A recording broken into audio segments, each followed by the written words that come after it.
আলহামদুলিল্লাহ, আল্লাহ পাক রব্বুল আলামিনের অশেষ মেহেরবানি যে মহান রব্বুল আলামিন আমাদেরকে জুমআর দিনে দামি করে দামি মেহমান বানাইয়া আল্লাহ তাআলার পবিত্র ঘরে আসার বসার কিছু কথা বলা এবং শোনার তৌফিক যে রব্বুল আলামিন করে দিয়েছেন, সে রব্বুল আলামিনের দরবারে শুকরিয়া জ্ঞাপন করি। সকলে বলি আলহামদুলিল্লাহ। মুহতারাম হাজিরিন, আল্লাহ তাআলা যাকে চান সেই একমাত্র মসজিদের ভিতরে আসতে পারে। মসজিদের ভিতরে আসা হেদায়েত প্রাপ্ত ব্যক্তির আলামত, মসজিদ থেকে দূরে থাকা ধ্বংসের আলামত। দেখবেন অনেক লোককে আপনি ডাকতেছেন মসজিদে দেখা যে ভাই নামাজটা পড়ে যাও, নামাজের সময় হয়ে গিয়েছে। সে দেখবেন বলবে যে আমার কাপড় ভালো না। আসলে তার কাপড় ভালো না, বিষয়টা এরকম নয়, তার কপাল ভালো না। আবার কিছু লোক বলবে যে আমার শরীর ভালো না। তুমি মুসলমান, তোমার শরীর ভালো থাকবে না কেন?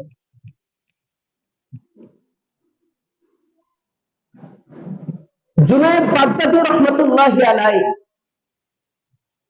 তার শাগির্দকে নিয়ে অনেক দূর এক প্রান্তে সফরে গেছে।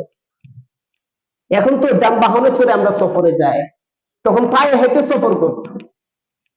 পায়ে হেঁটে হেঁটে সফরে যাচ্ছেন, যেতে যেতে বিশাল এক পাহাড়ের মাঝখানে গিয়েছেন।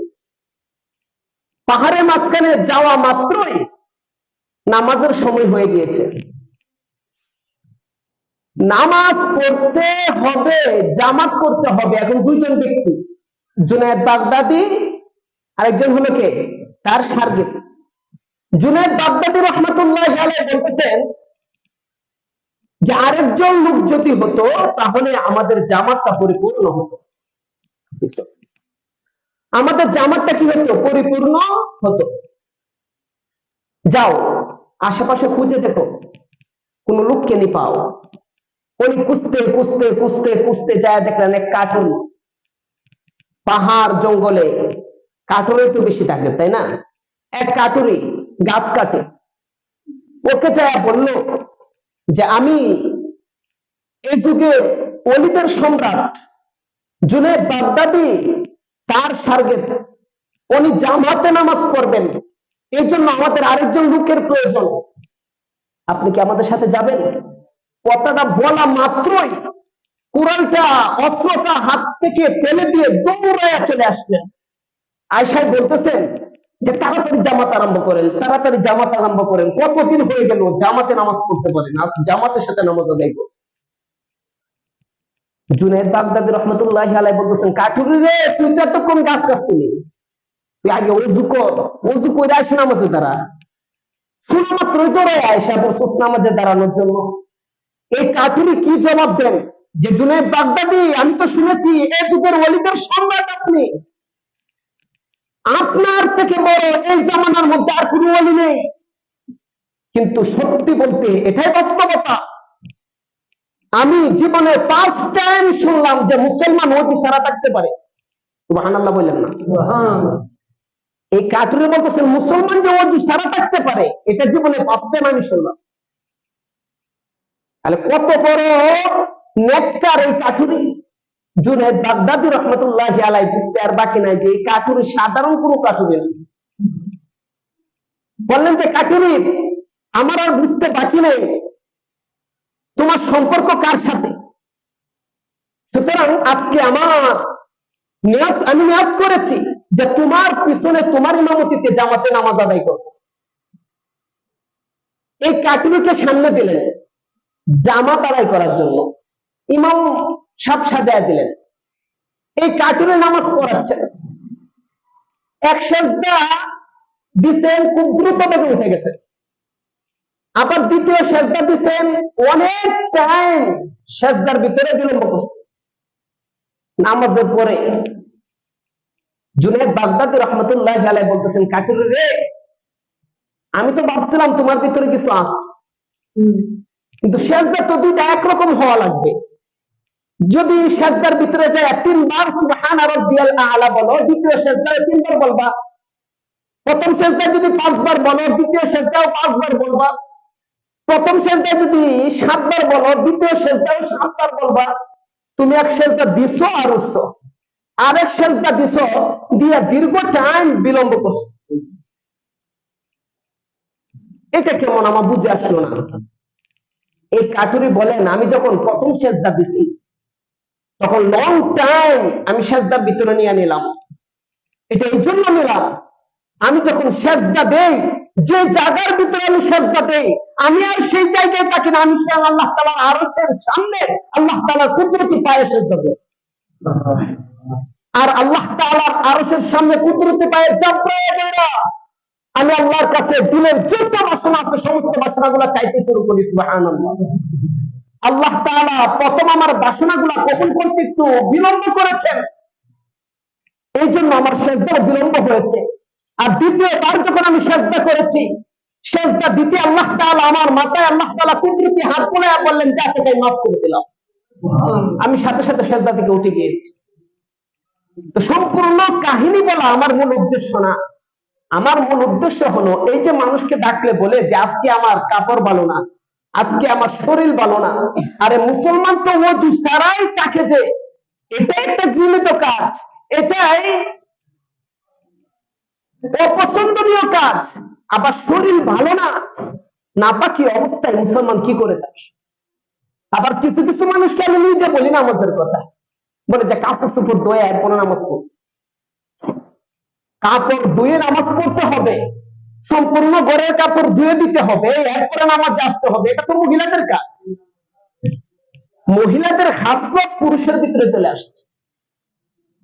মহিলারা প্রতি মাসে আল্লাহ তাআলা রহমত, আল্লাহ তাআলার কুদরত, এটা তারা সুস্থতার একটা ঔষধ। এটা তারা সুস্থতার একটা ঔষধ, যে প্রতি মাসে তাদের একটা মাসিক হয়। মাসিক হওয়ার পরে সে যখন সুস্থতা লাভ করে, এরপরে তার সমস্ত কাপড় যেগুলো আছে, এই মাসিক অবস্থায় যে কাপড়গুলো তার শরীরের সাথে লেগেছে, সেই কাপড়গুলো যখন ধুয়ে দেয়, তখন তাদের দিলটা পরিষ্কার হয়। কিন্তু একটা পুরুষের এমন কেন হবে? পুরুষের তো এরকম কোনো ওজন নাই। মহিলাদের খাসলত চলে আসছে পুরুষের ভিতরে। সম্মানিত হাজিরিন, হেদায়েত এমন একটা জিনিস, এটা কোনো ওলি মানুষকে দিতে পারে না, এটা কোনো আলেম মানুষকে দান করে দিতে পারে না। হেদায়েত একটা এমন একটা জিনিস, এটা কোনো নবীও কোনো উম্মতকে দিতে পারে না। হেদায়েত কার হাতে? আল্লাহর হাতে। আমরা সকলেই জানি আবু তালেব যখন মৃত্যু সজ্জায়, আবু তালেব যখন মৃত্যু সজ্জায়, রাসূল আকরাম সাল্লাল্লাহু আলাইহি ওয়াসাল্লাম আবু তালেবের পাশে বসা, আর ওই দিক দিয়ে আবু জাহেলও রাসূলের পাশে বসা। আবুল আহাব বলতেছেন যে বাতিজা তুমি কি বলো? আল্লাহ রাসূল সাল্লাল্লাহু আলাইহি ওয়াসাল্লাম বলেন যে চাচা জীবন ভর আমাকে অনেক আদর করেছেন, অনেক যত্ন নিয়েছেন আমার, কিন্তু শেষ মুহূর্তে আপনি ঈমান হারা হয়ে মারা যান, এটা আমি রাসূল চাই না। কিয়ামতের ময়দানে আপনার জন্য আমি নবী সুপারিশ করতে চাই। সুতরাং শেষ মুহূর্তে হলো আপনি একবার পড়েন লা ইলাহা ইল্লাল্লাহ।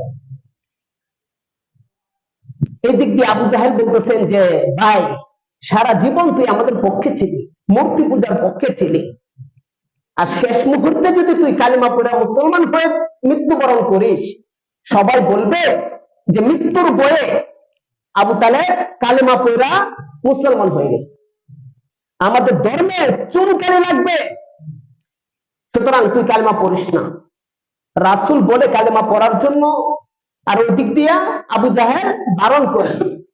রাসূলকে তো আল্লাহ তাআলা অনেক সময় অনেক কিছুই স্পষ্টভাবে দেখায় দিতেন।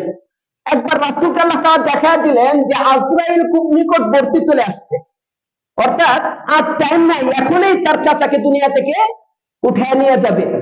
এই মুহূর্তে রাসূলুল্লাহ সাল্লাল্লাহু আলাইহি ওয়াসাল্লাম উত্তেজিত হয়ে বলে ফেললেন, ও চাচা দুনিয়ার জমিনে তাকেন, থাকা অবস্থায় আমি রাসূলের হাতটি ধরে শুধু একবার পড়ুন লা ইলাহা ইল্লাল্লাহ, আমি আপনাকে কথা দিচ্ছি কিয়ামতের ময়দানে কোটি কোটি মানুষের সম্মুখে আপনার গলায় গামছা পেঁচায় আপনাকে টেনে টেনে আমি জান্নাতের ময়দানে পৌঁছে দেব। সাথে সাথে আল্লাহ তাআলা জিব্রাইলকে পাঠিয়ে দিলেন, ও জিব্রাইল যাও, আমার নবী সীমা লঙ্ঘন করে ফেলেছে, তাকে আমার বাক্যটা শুনে আসো। জিব্রাইল আয়েশার সাথে সাথে রাসূলের কাছে আয়েশা বলতেছেন, ও নবী, ইন্নাকা লা তাহদি মান আহবাবতা ওয়ালাকিন্নাল্লাহা ইয়াহদি মান ইয়াশা। ওগো নবী, হেদায়েত কার হাতে? আল্লাহ রাসূল সাল্লাল্লাহু আলাইহি ওয়াসাল্লাম বলেন, হেদায়েত তো একমাত্র আল্লাহ তাআলার হাতে। জিবরিল আলাইহিস সালাম বলেন, আল্লাহ তাআলার নির্দেশ, আপনাকে পাঠিয়েছেন নসিহত করার জন্য, সঠিক পথ দেখায় দেওয়ার জন্য। আপনি পথ দেখাতে থাকেন, নসিহত করতে থাকেন। কাকে হেদায়েত দিবে, কাকে হেদায়েত দিবে না, এটা চূড়ান্ত সিদ্ধান্ত নিবে একমাত্র রব্বুল কারীম। এজন্য নবীদের কাছেও হেদায়েত ছিল না, অর্থাৎ নবীদেরকে, আলেমদেরকে আল্লাহ তাআলা দুনিয়ার জমিনে প্রেরণ করেছেন, তারা নসিহত করবে, আল্লাহ তাআলার কথা বলবে, রাসূলের কথা বলবে, কোরআন ও হাদিসের বাণী পৌঁছায়া দিবে। এই বাণী যাদের দিলের ভিতরে ঢুকাইতে পারবে, এই বাণী অনুযায়ী যারা আমল করতে পারবে, তাদের আখলাক গঠন করতে পারবে, তারাই 100% হেদায়েতের রাস্তায় উঠে যাবে। আর যারা শুনলো এক কানে, বের করে দিল অন্য কানে, তারা সারা জীবন যদি আলেম ওলামাদের সাথে থাকে, এরপরও তারা কখনো হেদায়েতের রাস্তায় উঠতে পারবে না। সম্মানিত হাজিরিন, যতই কথা বলি কথা ভালো লাগবে না, কারণ মনটা পড়ে আছে গত সপ্তাহে বাইজিদ বুস্তামি রহমাতুল্লাহি আলাইহি, ওনাকে কয়টি প্রশ্ন করেছিল মনে আছে? কয়টি? 13টি প্রশ্ন করেছিল। এই 13টি প্রশ্ন করার পরে, 13টি প্রশ্ন তো সম্পূর্ণ শেষ হয়েছিল, তাই না? শেষ হওয়ার পরে বাইজিদ বুস্তামি রহমাতুল্লাহি আলাইহির কমিটমেন্ট ছিল কি, আমাকে প্রশ্ন করার পরে আমি তোমাকে কয়টি প্রশ্ন করব? একটা প্রশ্ন করব। সম্মানিত হাজিরিন, শুনুন, মন দিয়ে শুনুন। বাইজিদ বুস্তামি রহমাতুল্লাহি আলাইহি লক্ষ লক্ষ মানুষের সমাগমে এই ইহুদি পণ্ডিতকে একটা মাত্র প্রশ্ন করলেন, ওগো পণ্ডিত মশাই, বলেন তো জান্নাতের চাবি কার হাতে? এদিক সেদিক মন দিলে চলবে না, সোজা চাতক পাখির নিয়ে এদিকে তাকায় থাকেন, মন দিয়া কাহিনীটা শুনেন। এখানে অনেক কিছু বুঝার রয়েছে, জানার রয়েছে। দেখেন উনি দাওয়াত কেমনে দিতেন, মানুষের দ্বার প্রান্তে যায় যায় আল্লাহ তাআলা তাওহীদ রিসালাতকে কিভাবে পৌঁছায় দিতেন। বাইজিদ বুস্তামি লক্ষ মানুষের সমাগমে একটা মাত্র প্রশ্ন করলেন, সেদিকে জান্নাতের চাবি কার হাতে? বাইজিদ বুস্তামি রহমাতুল্লাহি আলাইহি এই মজলিসের ভিতরে ঢোকা মাত্রই শুরুতে যেমন এই ইহুদি পণ্ডিতের বাকশক্তি হারিয়ে ফেলেছিলেন, ঠিক সেরকম যখন একটা প্রশ্নের সম্মুখীন এই ইহুদি পণ্ডিত বলেন, আবারও পূর্বের নেই ওনার বাকশক্তি হারিয়ে ফেলছেন। সমস্ত শ্রোতাগণ বলতেছেন যে পণ্ডিত মশাই, আপনি তো এই আল্লাহর ওলিকে একে একে অনেকগুলো প্রশ্ন করলেন, আপনার প্রত্যেকটি প্রশ্নের উত্তর আপনার মুখের উপরে দিয়ে গেছেন, আর শেষ পর্যায়ে আপনাকে মাত্র একটা প্রশ্ন করলেন, আর একটা প্রশ্ন আপনি আটকে গেলেন কেন? ইহুদি পণ্ডিত আবার কিছুক্ষণ পরে তার বাকশক্তি ফিরে পেল। বাকশক্তি ফেরার পর ইহুদি পণ্ডিত বলতেছেন যে, অডিয়েন্স তোমরা শুনো, এর একটা প্রশ্নের উত্তর আমার কিতাবেও রয়েছে, আমারও জানা রয়েছে, আমি এটা বলতে পারি। যদি আমি এটা বলি, তাহলে তোমরা এই প্রশ্নের উত্তর তো মানবে না, মানবে না, আমি পণ্ডিতকে আর পণ্ডিত বলে তোমরা স্বীকার করবে না। সমস্ত শ্রোতারা বললেন, দর্শকরা বললেন যে আপনি বলেন, এই প্রশ্নের উত্তরটা যদি বলতে পারেন আর সেটাই যদি চূড়ান্ত সঠিক হয়, তাহলে আমরা সবাই এই প্রশ্নের উত্তর মেনে নিব এবং বাইজিদ বুস্তামিকে গ্রহণ করব। বলেন সুবহানাল্লাহ। এই ইহুদি পণ্ডিত বললেন, যেমন একটা সময় আসবে, কুল্লু মান আলাইহা ফান, এই জমিন ধ্বংস হয়ে যাবে, আকাশ ধ্বংস হয়ে যাবে, এই ভূপৃষ্ঠে যা রয়েছে সব ধ্বংস হয়ে যাবে। পাহাড়ে পর जाएंगे जमीन पर जलजला होगा, मोहम्मद तख्त पर होगा, अदालत पर खुदा होगा। এই জমিন চৌচির হয়ে যাবে, আকাশ ভেঙে ভেঙে টুকরো টুকরো হয়ে যাবে, তারা সূর্য চন্দ্র একটা একটা করে ভেঙে ভেঙে জমিনে পড়তে থাকবে। তখন কারো রাজত্ব চলবে না, কেউ জীবিত থাকবে না। সেদিন আদালত একজনের থাকবে। পাহাড়ে পর जाएंगे जमीन पर जलजला होगा, मोहम्मद तख्त पर होगा, আদালত पर खुदा होगा। একমাত্র আল্লাহ তাআলার আদালতের সম্মুখে আমাদের সবাইকে একত্রিত হতে হবে। তার আদালত ব্যতীত আর কোনো দুনিয়ার আদালত থাকবে না। সুতরাং ওই দিন এত ভয়াবহ অবস্থা থাকবে, এত ভয়াবহ থাকবে অবস্থা, যে সেই দিন কেমন অবস্থা থাকবে। একটা দিন, ওই কিয়ামতের দিনের একটা দিন দুনিয়ার 50,000 বছরের সমতুল্য হবে। কিয়ামতের একটা দিন দুনিয়ার কয় হাজার বছরের সমতুল্য হবে।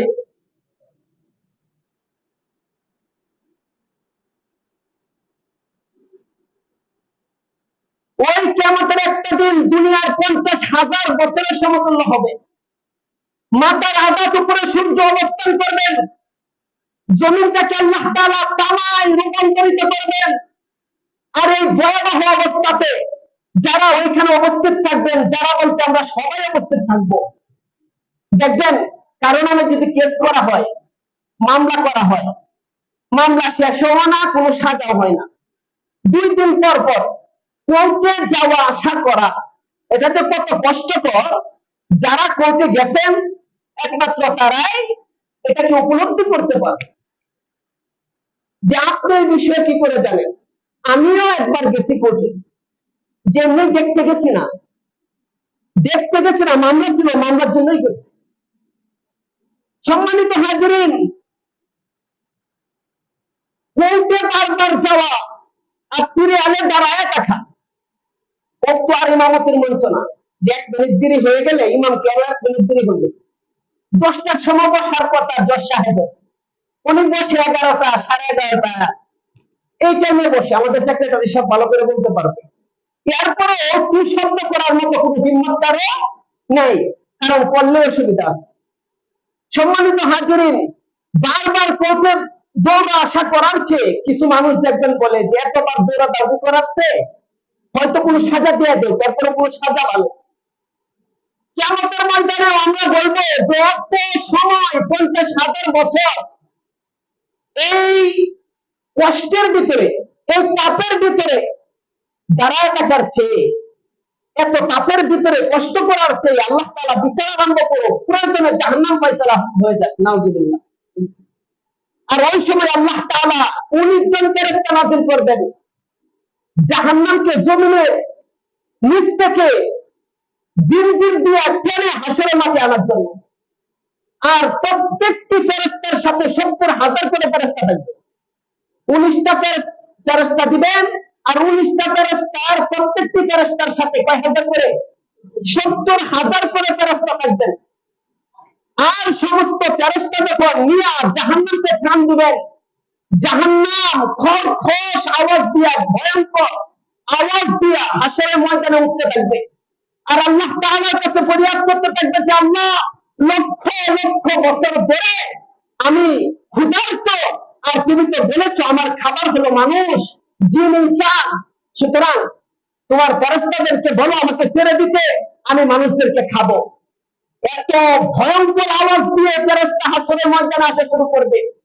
সম্মানিত হাজিরিন, হঠাৎ যখন জাহান্নাম জুড়ে টান দিবে, সামনের দিকে অগ্রসর হবে, ফেরেশতারা জাহান্নামের কানের সাথে তারাও দৌড় মারবে। দেখবেন যারা গরু ফেলে, গরু যখন বন্ধে নেই, জমিনে নেই ঘাস খাওয়াতে, গরুকে নিয়ে যখন বাড়িতে আসে, অনেক সময় দেখবেন গরু দৌড় দেয়, আর মালিকে গরুর রশির ভিতরে ধরে রাখে।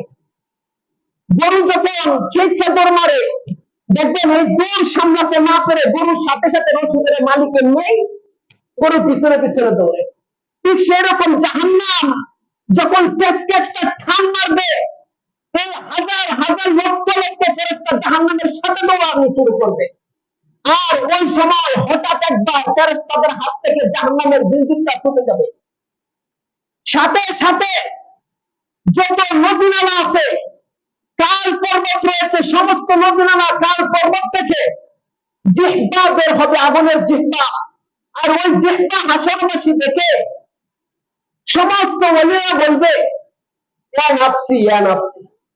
সমস্ত পীর সাহেবরা বলবে আমার মুরিদের দরকার নাই, ইয়া নাফসি, আল্লাহ তুমি আমাকে বাঁচাও। ইমাম সাহেব বলবে আমার মুসল্লির দরকার নাই, আল্লাহ তুমি আমাকে বাঁচাও। মুসল্লি বলবে আমার ইমামের দরকার নাই, আল্লাহ তুমি আমাকে বাঁচাও। মা বলবে আমার সন্তানের দরকার নাই, আল্লাহ তুমি আমাকে বাঁচাও। সন্তান বলবে আমার মা বাবার প্রয়োজন নাই, আল্লাহ তুমি আমাকে বাঁচাও। নেতা বলবে আমার কর্মীর প্রয়োজন নাই, আল্লাহ তুমি আমাকে বাঁচাও। কর্মী বলবে আমার নেতার প্রয়োজন নাই, আল্লাহ তুমি আমাকে বাঁচাও।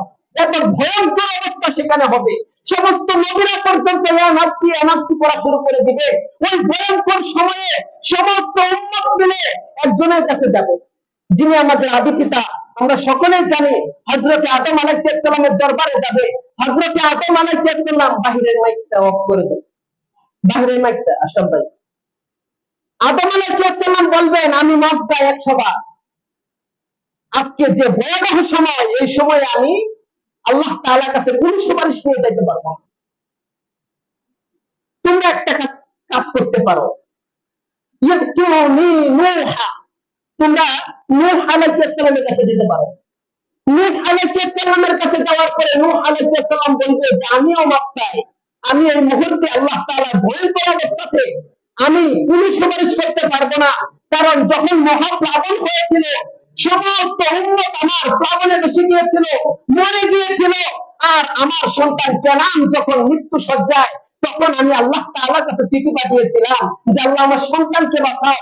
আল্লাহ যদি আমাকে জিজ্ঞাসা করে যে হে নূহ, সমস্ত উম্মতরা মরে গিয়েছিল, উম্মতের জন্য তুমি আমার কাছে চিঠি পাঠালে না, তোমার সন্তান যখন ধ্বংস হতে যাচ্ছিল তখন তোমার দিলের ভিতরে মায়া আসছিল। আল্লাহ যদি বলেন তোমার উম্মত থেকে তোমার সন্তানের প্রতি কেন ভালোবাসা বেশি প্রদর্শন ছিল, আমি কোনো জবাবদিহিতা করতে পারবো না। সুতরাং আজকে আমার কোন সুপারিশ সেখানে চলবে না, সবাই মিলে চলে যাবে হযরত ইব্রাহিম আলাইহিস সালামের কাছে। ইব্রাহিম আলাইহিস সালামকে যা বলবে, ও আল্লাহর নবী, আমাদের জাতির পিতা, আমাদের আব্বা, আজকে ভয়াবহ সময় আপনি সুপারিশ করতে পারেন, কারণ আপনি আপনার নিজের সন্তানকে পর্যন্ত আল্লাহর রাস্তায় কুরবান করে দিয়েছিলেন। যদিও উনি কুরবান হয় নাই, উনি তো কুরবান করে দিয়েছিলেন। সুতরাং আল্লাহ তাআলার কাছে কুরবান হয়ে গেছে, এই কবুলিয়াতেই ওনাকে আল্লাহ জাযা দিয়েছেন। সম্মানিত হাজিরিন, ইব্রাহিম আলাইহিস সালাম বলবে এটা কোনো কথা না, আজকে আমিও সুপারিশ করতে পারবো না। কারণ আমি যখন সফরে যাচ্ছিলাম, আমাকে কাফের মুশরিকদের সৈন্যরা আটকিয়েছিল। আটকানোর পরে আমাকে বলেছিল যে তোমার সাথে এটাকে। আমি আমার স্ত্রীকে বোন করে পরিচয় দিয়েছিলাম। অর্থাৎ নবীরা তো মিথ্যা কথা বলতে পারে না, আর মিথ্যা বলা কি হারাম। কিন্তু একটা আছে যে মিথ্যাও না, আবার এটা সাংঘর্ষিক, এটা সাংঘর্ষিক। এরকম কিছু কথা, এরকম কিছু বুদ্ধিমান ব্যক্তি এমন কিছু কথা বলতে পারে। সম্মানিত হাজিরিন, যেমন রাসূলুল্লাহ সাল্লাল্লাহু আলাইহি ওয়াসাল্লামের সাথে ছিলেন আবু বকর। আবু বকর রাদিয়াল্লাহু তাআলা রাসূলকে নিয়ে যখন সফরে যাচ্ছিলেন, হিজরতে বের হয়েছিলেন, কাফের মুশরিকরা আটকিয়েছিলেন। আটকানোর পরে বলতেছেন, আবু বকর তোমার সাথে এটা কে? আবু বকর তোমার সাথে এটা কে? আবু বকর রাদিয়াল্লাহু তাআলা আনহু বলেছিলেন, হুয়া রাজুলুল্লাযী ইয়াহদিনি, আমার সাথে যিনি আছেন তিনি হলেন আমার পথ প্রদর্শক। অর্থাৎ যদি বলে যে নবী, তাহলে তো তারা নবীকে কতল করে ফেলবে, নবীকে আটকিয়ে ফেলবে। উনি সরাসরি নবীর কথা না বলে উনি টেকনিক কাটিয়ে কথা বলেছেন। বলেছেন আমার সাথে যিনি আছেন হুয়া রাজুলুল্লাযী ইয়াহদিনি, উনি হলো আমার পথ প্রদর্শক। আর ওই সময় ঘর থেকে দূরে কোথাও সফরে গেলে একজন পথ প্রদর্শক সাথে নিয়ে যেতেন। এইগুলো একদিকে ইঙ্গিত করে, অপরদিকে আবু বকর রাদিয়াল্লাহু তাআলা অন্যদিকে ইঙ্গিতে বলেছেন উনি হলো আমাকে জান্নাত দেখাবার পথ প্রদর্শক। বলেন সুবহানাল্লাহ। আর ওই ক্ষেত্রে বলেছেন ইন্নামাল মুমিনুনা ইখওয়া, মুসলমান হিসাবে আমার বাবা, আমার ভাই, আমার চাচা, আমার বিবি, আর বিবিদের জন্য তার স্বামী, মুসলমান হিসাবে ইসলামের দৃষ্টিকোণ থেকে একে অপরের কি ভাই বোন। আর এই জন্য উনি বলেছে যে সে আমার বোন, আমার সাথে। কারণ যদি বলতো আমার বিবি, তাহলে ওনাকে কালটা টুকরো টুকরো করে ওর বিবিকে তারা নিয়ে যেত। এই জন্য সে বলছে সেটা আমার বোন। আল্লাহ যদি জিজ্ঞাসা করে তুমি এখানে টেকনিক অবলম্বন করছিলা কেন, তুমি সঠিক কথাটা বললা দিতা, আমি আজকে যেতাম। এর জন্য আমি সঠিক কথাটা বলতে পারি নাই, এর জন্য আল্লাহ তাআলা আমাকে জিজ্ঞাসা করতে পারে। সুতরাং এটার ভয় যদি আমার ভিতরে রয়েছে, আমি জিজ্ঞাসা করতে পারবো না। এভাবে একের পর এক যেতে থাকবে, যাবে ঈসা রুহুল্লাহর কাছে। ঈসা রুহুল্লাহ বলবে যে আমি তো ইসলামের দাওয়াত দিয়েছিলাম, আমাকে আল্লাহ তাআলা পিতাহীন দুনিয়ার জমিনে প্রেরণ করেছিলেন, আর আমার জাতি আমাকে আল্লাহ সন্তান বানিয়ে দিয়েছিলেন। এখন যদি আমাকে যদি আল্লাহ তাআলা জিজ্ঞাসা করে যে তোমাকে পাঠাচ্ছেন নবী হিসাবে, তারা তোমাকে নবী মানবে, কিন্তু তারা আমি আল্লাহর পুত্র হিসাবে তোমাকে স্বীকৃতি দিয়েছে কেন? আমি ঈসা আল্লাহ তাআলার কাছে জবাবদিহিতা করতে পারবো না। সুতরাং তোমরা একজনের কাছে যেতে পারো, তিনি হলেন জনাবে মুহাম্মদুর রাসূলুল্লাহ সকলে বলি সাল্লাল্লাহু আলাইহি ওয়াসাল্লাম। সম্মানিত হাজিরিন, সবাই মিলে আমরা যাব নবী মুহাম্মদুর রাসূলুল্লাহ সাল্লাল্লাহু আলাইহি ওয়াসাল্লামের কাছে। উনি যাওয়ার পরে আমরা দেখতে পাবো আল্লাহ তাআলার আরশের ছায়ার নিচে সিজদায় পড়ে আছেন। সিজদায় শুধু পড়ে আছেন না, এই উম্মতের জন্য কাঁদতেছেন। আর আল্লাহ তাআলা প্রশংসা করতেছেন, আনতা আহকামুল হাকিমিন, তুমি বিচারপতি, আনতা রব্বুল আলামিন, তুমি আমাদের পালন কর, আমাদের পালনেওয়ালা, আনতা রব্বুস সামাওয়াতি ওয়াল আরদ, তুমি আসমান জমিনের মালিক, আনতা রব্বুল আরশিল আযীম, তুমি আরশে আযীমের মালিক, আনতা যুল জালালি ওয়াল ইকরাম, তুমি সম্মান ও মর্যাদার অধিকারী, আনতাল হাইয়ুল কাইয়্যুম, তুমি চিরঞ্জীবী, তুমি নিজে কায়েম, তুমি নিজে কায়েমওয়ালা এবং সকলকে কায়েম রাখনেওয়ালা। এভাবে যখন আল্লাহ তাআলার দরবারে একের পর এক প্রশংসা করা শুরু করে দেবেন, এমন প্রশংসা করবেন, হাদিসে পাকে এসেছে কিয়ামতের ময়দানে এই ভয়াবহ অবস্থাতে এনাফসি এনাফসি আমাদের নবী না করে আল্লাহ তাআলা কুদরতে সাজদা করে এমন ভাবে প্রশংসা করবেন, দুনিয়ার জমিনে 63 বছর জীবদ্দশায় এত প্রশংসা আল্লাহ তাআলার নবী কখনো করেন নাই। ওই সময় আল্লাহ তাআলা আমাদের নবীকে ডাকবে, ও নবী মাথা উঠান, আজকে সর্বপ্রথম আমি আল্লাহ আপনাকে সুপারিশের অনুমতি দিলাম। ও নবী মাথা উঠান, আপনি চান কি চাবেন আমার কাছে আপনাকে দিয়ে দিব। ও নবী মাথা উঠান, এটাই আল্লাহ তাআলা ডাকবেন। হাদিসে এসেছে, ও নবী মাথা উঠান, আপনি যা চাইবেন আজকে আপনাকে তাই দেওয়া হবে। বলেন সুবহানাল্লাহ। তখন অনেক লম্বা কাহিনী, এটা যদি বলতে চাই 3 রাত 24 ঘন্টা বললেও তার বিশ্লেষণ করা শেষ হবে না ইনশাআল্লাহ, আশা করি। তবে এখানে আমি সমাপ্তি করতে চাই, আপনাদের কষ্ট হচ্ছে হয়তো, আমি দুঃখিত। সম্মানিত হাজিরিন, এই সময় আল্লাহ তাআলা জান্নাতের চাবিটা আমার আপনার নবীর হাতে তুলে দিবেন। আর আমার আপনার নবী জান্নাতের চাবি পেয়ে জান্নাতের দরজার সম্মুখে উম্মতদেরকে নিয়ে, অনেক লম্বা কাহিনী, উম্মতদেরকে নিয়ে যখন বলবেন বিসমিল্লাহির রহমানির রহিম, সাথে সাথে জান্নাতের দরজা খুলে যাবে, ফেরেশতারা আহলান সাহলান বলতে থাকবে, আর নবী সহ নবীর উম্মতদেরকে জান্নাতের ভিতরে ঢুকাতে থাকবে। এই কথা যখন ইহুদি বলল, এই বিশ্লেষণ যখন ইহুদি করলো, আমার নবীর আলোচনা শুধু কোরআনে না, ইনজিলেও ছিল, তাওরাতেও ছিল, সমস্ত কিতাবে, পূর্বে যত কিতাব আল্লাহ তাআলা ওয়াজিফা কিতাব নাযিল করেছেন, সমস্ত সহিফায়ে নবী, সমস্ত কিতাবে আমার আপনার নবীর ঘটনা ছিল। এই ঘটনা যখন বর্ণনা করলেন লক্ষ লক্ষ মানুষের সম্মুখে, একজন নয়, দুইজন নয়, 1000 নয়, 2000 নয়, 1 লক্ষ নয়, 2 লক্ষ নয়, 5 লক্ষ মানুষ এখানে দাঁড়িয়ে বুস্তানি রহমাতুল্লাহি আলাইহির হাতে ধরে কালিমা পড়ে মুসলমান হয়েছিল। বলেন সুবহানাল্লাহ। 5 লক্ষ মানুষ। কিন্তু লজ্জা বাদ দিয়ে, শরম বাদ দিয়ে আমাদের তো দ্বীনের কাজ করতে হবে, দাওয়াতের কাজ করতে হবে। এর জন্য ইসলামের বিকল্প নাই, দাওয়াতের বিকল্প নাই, তাওহীদ রিসালাত আখিরাতের বিকল্প নাই, দাওয়াত ও তাবলীগের কোনো বিকল্প হতে পারে না। ইনশাআল্লাহ আগামী কিছুদিনের ভিতরে আলেম ওলামাদের সেই সিলসিলা অনুযায়ী আমাদের এই মসজিদ থেকে একটা 3 দিনের জামাত বের হবে ইনশাআল্লাহ। এখন নাম লেখানোর জন্য বলে করা এই সময় নাই, সকলে হাতটা দেখতে চায়। কিছুদিন পরে কাম কাজ শেষ হওয়ার পরে কে কে আল্লাহর রাস্তায় 3 দিন সময় কাটাতে পারবেন, সবাই হাত তুলি। আল্লাহ তুমি এই হাতগুলোরে কবুল করো, সকলে বলে আমিন। আল্লাহ এই হাত তুলনেওয়ালার মাতৃবংশে পিতৃবংশে যত মানুষ অন্ধকার কবরে শায়িত আছে, প্রত্যেকটি কবরকে তুমি জান্নাতের টুকরা বানায় দাও, সকলে বলে আমিন। যারা সুন্নাত করেন নাই তারা 2 4 সুন্নাত করেন।